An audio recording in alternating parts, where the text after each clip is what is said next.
सच में यार ये जो वीडियो लेकर आया है ना धनंजय धड़कन देवरे करेला खुश यार, पूरे यूपी बिहार में गर्दा मचा के रख दिया है। और यार 4 घंटे में ट्रेंडिंग में दौड़ रहा है। अगर अभी तक आप लोग इस वीडियो को नहीं सुने हो तो पहले इस वीडियो को देखो।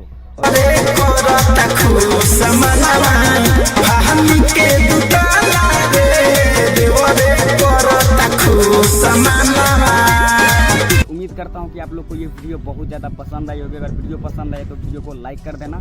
और मैं आपको बता देना चाहता हूँ कि यार मेरे इस चैनल पे 5-7 दिन से वीडियो नहीं आ रही थी।